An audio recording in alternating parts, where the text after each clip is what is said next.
Okay, this time for our second game. Ang laro natin ay tinatawag na Sampalan. Kung sino dumubo ang uso, siya yung panalo. And then joke lang. Already face at the audience. And then move backward. Sige ba, move. Sige pa po, move. Ayan.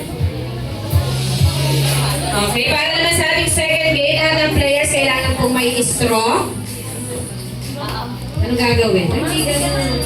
Papangitan tong ating second game. Kaya mo measure yan. Baka maubos mo yung straw namin, hindi mo ma-shoot yan. Sige, pag na-shoot mo yan, sa'yo na yung isang laruan doon.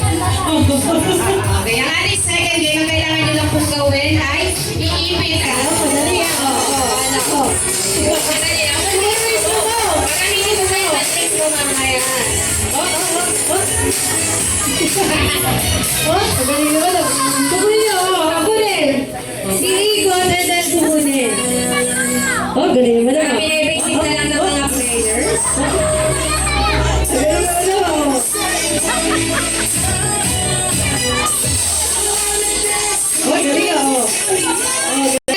Go!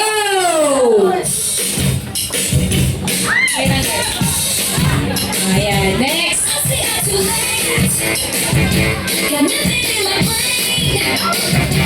Okay, next player. Pabilisan na lang po ang ating laban. Sige ma'am. Kaya mo yan. Okay, last two players. Pabilisan na lang. Last one sa group 2. Pero na lang magkalbo sa palabuan. Ayun. Dahil dyan, move. Ay, din yung base niya. Sige pa ate, move. Ayan. Okay, mag-ready. Set. Ay, talaga naman nakapaka. Maganda siguro pagdating dito sa harapan, ikot sila ng 3 beses tapos i-shoot. Hindi na. Ready, set, go! Nakakahilo yun. Kaya nila yan. Next. Next. Kailangan mo malalaglag ng straw pag nalaglag, babalik sa base. Medyo dikit pa rin ang laban. Mangunguna pa rin ang group 1. Habol tayo group 2. Tabla.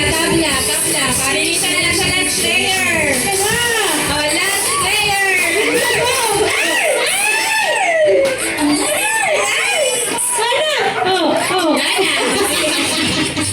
Sunod na lang.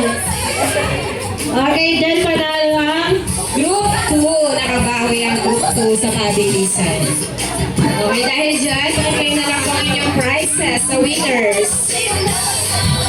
Winners, pa-claim na lang po yung prizes nyo dito. Pili na lang po kayo. Okay, all winners, claim your prizes here sa lahat